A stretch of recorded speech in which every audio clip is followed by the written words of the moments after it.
Mother of all deals. అవును. అంటే ఆ, అన్ని ఒప్పందాలకు తల్లిలాంటిది అని. సరిగ్గా అదే. ఈ మాట అన్నది కూడా స్వయంగా European commission president Ursula von der Leyen కదా. అవును, ఆవిడే అన్నారు. ఇంత పెద్ద మాట వాడారంటే దాని వెనుక ఖచ్చితంగా చాలా పెద్ద విషయమే ఉండుంటుంది. అందుకే ఆ చారిత్రాత్మక ఒప్పందం గురించి ఈ రోజు మనం కొంచెం లోతుగా చర్చిద్దాం. తప్పకుండా.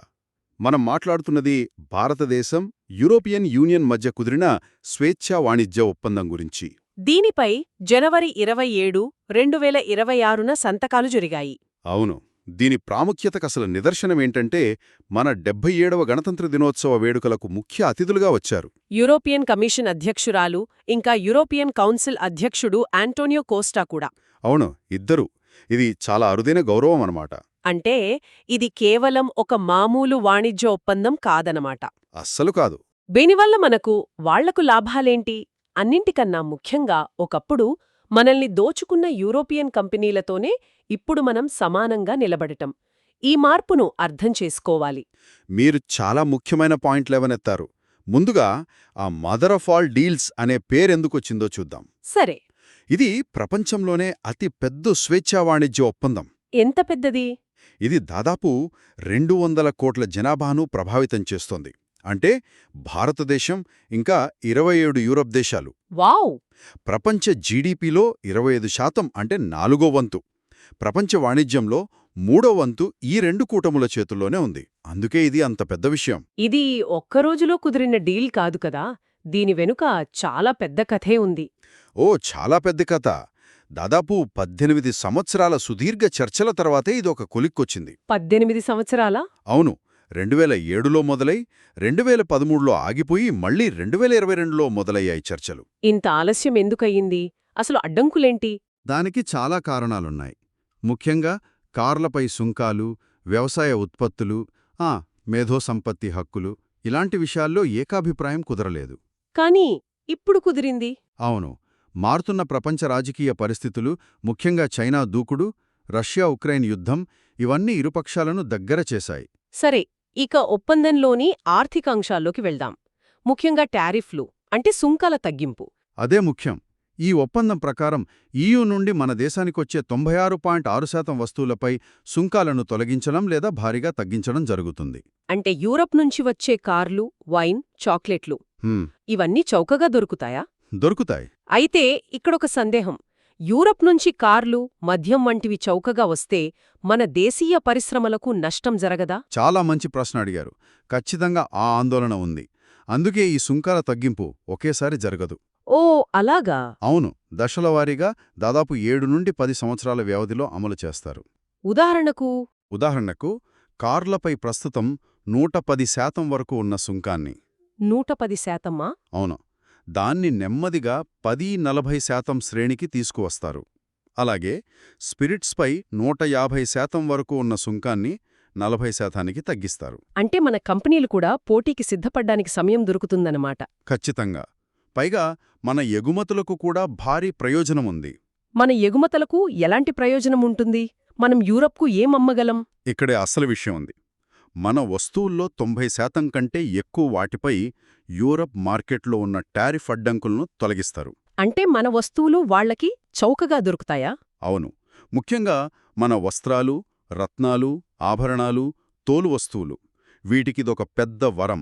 ఫార్మాస్యూటికల్స్ కూడానా? ఫార్మాస్యూటికల్స్, వ్యవసాయ ఉత్పత్తులు కూడా. ఇంకో ముఖ్యమైన విషయం ఏంటంటే, ఇటీవల అమెరికా కొన్ని భారతీయ వస్తువులపై 50% వరకు టారిఫ్లు విధించింది. అవును, అది పెద్ద సమస్య అయ్యింది. అలాంటి పరిస్థితుల్లో మన ఎగుమతిదారులకు యూరప్ ఒక నమ్మకమైన పెద్ద ప్రత్యామ్నాయ మార్కెట్గా దొరుకుతుంది. అంటే ఇది ఇద్దరికీ లాభసాటి ఒప్పందం. Win win situation. సరిగ్గా అదే. కేవలం వస్తువుల అమ్మకాలు కొనుగోలుకు మించి దీనికి రాజకీయ ప్రాముఖ్యత కూడా ఉందనిపిస్తోంది.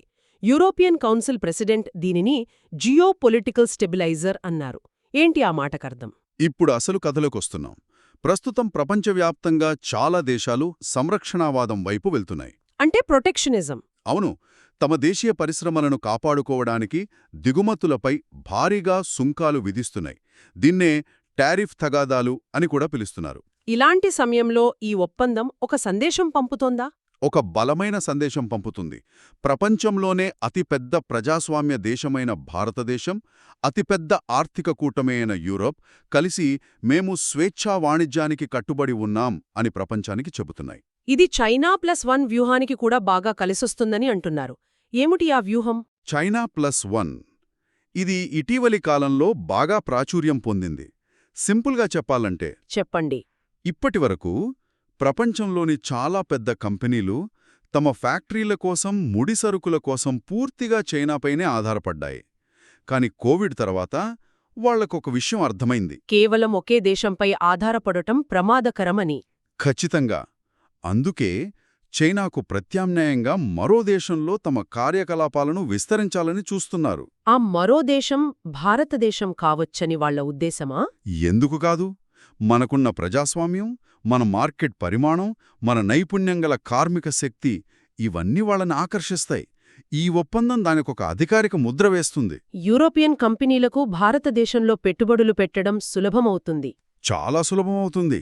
ఇది కేవలం వాణిజ్యపరంగానే కాదు, అమెరికా, చైనాలతో బేరసారాలాడటానికి కూడా మనకు, యూరప్కు అదునుకు బలాన్నిస్తుంది. అదెలా? ఈ ఒప్పందం మనకు అమెరికా, చైనాలతో బేరమాడే శక్తిని ఎలా పెంచుతుంది? చూడండి, ఈ ఒప్పందంతో భారతదేశం కేవలం ఒక పెద్ద మార్కెట్ కాదు, యూరప్తో సమానమైన వాణిజ్య నియమాలను పాటించే ఒక వ్యూహాత్మక భాగస్వామి అని అమెరికా గుర్తించాల్సొస్తుంది. ఇక చైనా విషయంలో? వారి బెల్ట్ అండ్ రోడ్ చొరవకు ప్రజాస్వామ్య దేశాల నుండి ఇదొక బలమైన ఆర్థిక ప్రత్యామ్నాయాన్ని సృష్టిస్తుంది. మీకు తెలుసా, ఈ ఒప్పందం ఖరారైనప్పుడు ట్రంప్ పరిపాలనలోని ఒక అధికారి చాలా అసంతృప్తి వ్యక్తం చేశారు. ఎందుకని?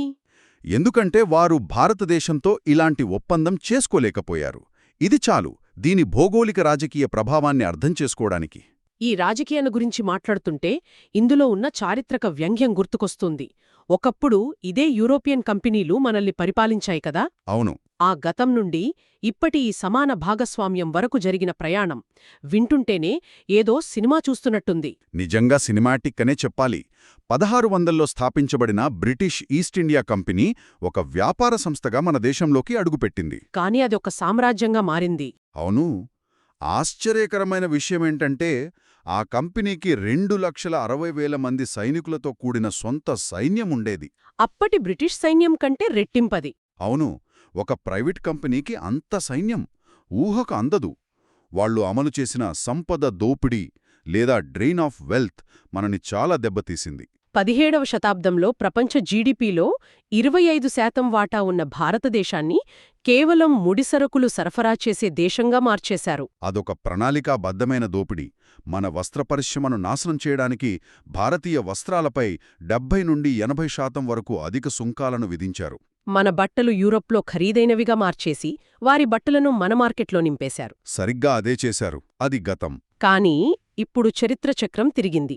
అదే యూరప్ ఇప్పుడు భారతదేశాన్ని విడదీయరాని భాగస్వామి అని పిలుస్తోంది. Indispensable partner. అవును. ఈ మార్పుకు ప్రతీకగా మన గణతంత్ర దినోత్సవ పరేడ్లో ఒక అద్భుతమైన దృశ్యం ఆవిష్కృతమైంది. మీరు చెబుతున్నది నిజం. అది చూసినప్పుడు ఒళ్ళు గగురు పుడుతుంది. మన గణతంత్ర దినోత్సవ పరేడ్లో యూరోపియన్ యూనియన్ నావికా దళాల సిబ్బంది కవాతు చేయడం ఒక చారిత్రక ఘట్టం. ఒక్కసారి ఆలోచిస్తే. అవును, ఆలోచించండి. ఒకప్పుడు ఏ యూరోపియన్ నావికా శక్తులైతే మన తీరాలను ఆక్రమించుకోవడానికి వచ్చాయో అవే శక్తులు ఇప్పుడు మనతో కలిసి కవాతు చేశాయి. అదే హిందూ మహాసముద్రంలో స్వేచ్ఛను కాపాడటానికి మనతో కలిసి పనిచేస్తున్నాయని చెప్పడానికి చిహ్నంగా ఆ కవాతులో పాల్గొన్నాయి. ఇంతకంటే శక్తివంతమైన సంకేతం మరొకటుండదు. ఎంతకి మార్పు!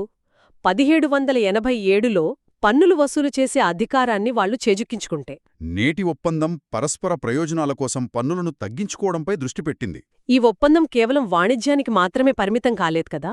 లేదు, ఈ బంధం వాణిజ్యానికి మించినది. అందుకే దీనితో పాటు రక్షణ మరియు భద్రతా వ్యూహాత్మక భాగస్వామ్యంపై కూడా సంతకాలు చేశారు. అంటే సముద్ర భద్రత, సైబర్ సెక్యూరిటీ, ఉగ్రవాద నిరోధం వీటిలో కలిసి పనిచేస్తారా? అవును, ఆ రంగాలన్నింటిలోనూ. ఇందులో పెస్కో, సేఫ్ అనే కార్యక్రమాల గురించి కూడా ప్రస్తావించారు. అవేంటి? వాటి వల్ల మనకు లాభమేమిటి? యూరప్ యొక్క పెస్కో, సేఫ్ అనేవి రక్షణ రంగంలో కలిసి పనిచేసే కార్యక్రమాలు. అంటే EU దేశాలు కలిసి కొత్త టెక్నాలజీలను, ఆయుధాలను అభివృద్ధి చేస్తాయి. ఓకే. ఇప్పుడు మన కంపెనీలు కూడా ఆ ప్రాజెక్టులలో భాగం కావచ్చు. ఇది మన ఆత్మనిర్భర్ భారత్ లక్ష్యానికి చాలా పెద్ద ఊతమిస్తుంది. వాణిజ్యం, రక్షణ. ఇక మిగిలింది పర్యావరణం. గ్రీన్ ఎనర్జీ విషయంలో ఎలాంటి సహకారం ఉంటుంది? మీరు సరైన పాయింట్ పట్టుకున్నారు. యూరప్ ఈ మధ్య CBAM అనే కొత్త నిబంధన తీసుకొచ్చింది. Carbon border adjustment mechanism. అవును. సింపుల్గా చెప్పాలంటే యూరోప్లోకి వచ్చే వస్తువుల తయారీలో ఎంత కర్బనం విడుదలైందో లెక్కించి దానిపై పన్ను వేయడం. ఇది మన స్టీల్, అల్యూమినియం పరిశ్రమలకు పెద్ద సవాలు కదా? ప్రమాదం ఉంది, కానీ ఇక్కడే ఒప్పందం సహాయపడుతుంది. అదెలా? ఈ ఒప్పందం ద్వారా భారతదేశంలో హరిత ఇంధన ప్రాజెక్టులకు EU భారీగా పెట్టుబడులు పెడుతుంది, సాంకేతికతను బదిలీ చేస్తుంది. తద్వారా CBAM లాంటి పన్నుల భారం మనపై పడకుండా చూసుకోవచ్చు. చాలా బాగుంది.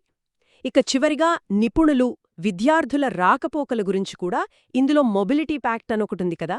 అవును, ఇది మన యువతకు చాలా ముఖ్యమైన అంశం. దీనివల్ల భారతీయ విద్యార్థులు, పరిశోధకులు, IT నిపుణులు యూరప్కు వెళ్లడానికి వీసా ప్రక్రియలు చాలా సులభతరమవుతాయి. అంతేకాకుండా వృత్తులకు పరస్పర గుర్తింపు ఒప్పందాలు కూడా అంటున్నారు. Mutual recognition agreements. అవును. ఒక్క నిమిషం, పరస్పర గుర్తింపు ఒప్పందం అంటే ఏమిటి? అంటే మన దేశంలో ఒక నర్స్ లేదా అకౌంటెంట్ పొందిన విద్యార్హతలను యూరప్లోని దేశాలు గుర్తిస్తాయి. దానివల్ల వాళ్ళు అక్కడ ఉద్యోగాలు సంపాదించడం సులభమవుతుంది. అంటే మళ్ళీ అక్కడ పరీక్షలు రాయాల్సిన అవసరం చాలా వరకు తగ్గుతుంది. అవును. ఇది మన నైపుణ్యంగల మానవ వనరులకు యూరప్లో అపారమైన అవకాశాలను తెరుస్తుంది. అద్భుతం. కాబట్టి ఈ మొత్తం చర్చను ముగిస్తూ, ఈ మదర్ ఆఫ్ ఆల్ డీల్స్ కేవలం ఒక వాణిజ్య ఒప్పందం కాదు, ఇదొక చారిత్రక మార్పుకు నాంది అని చెప్పచ్చా? నిస్సందేహంగా. ఆర్థికంగా ఇది అపారమైన అవకాశాలను సృష్టిస్తుంది. రాజనైతికంగా ప్రపంచ క్రమంలో కొత్త సమీకరణాలకు దారితీస్తుంది. అన్నింటికన్నా ముఖ్యంగా చారిత్రాత్మకంగా ఇది దోపిడీ నుండి సమాన భాగస్వామ్యం వైపు సాగిన ఒక అద్భుతమైన ప్రయాణానికి ముగింపు పలుకుతుంది. ఈ లోతైన విశ్లేషణ తర్వాత శ్రోతలకు ఒక ఆలోచనను వదిలివెళ్లాలనుకుంటున్నాను. ఒకప్పుడు యూరప్ విధానాలచే పూర్తిగా ప్రభావితమైన భారతదేశం ఇప్పుడు వారితో కలిసి టేబుల్ మీద కూర్చుని ప్రపంచ వాణిజ్య నియమాలను రూపొందించే స్థాయికి చేరింది. అవును. ఈ నేపథ్యంలో శ్రోతలు ఆలోచించాల్సిన ప్రశ్న ఇది: ఈ నూతన భాగస్వామ్యం భవిష్యత్తులో ప్రపంచ శక్తి సంతులనాన్ని ఏ విధంగా మార్చగలదు? కేవలం ఆర్థిక శక్తిగానే కాకుండా విశ్వగురువుగా మారాలన్న భారతదేశ ఆకాంక్షకు ఇది ఎంతవరకు దోహదపడుతుంది? దీని గురించి ఆలోచించండి.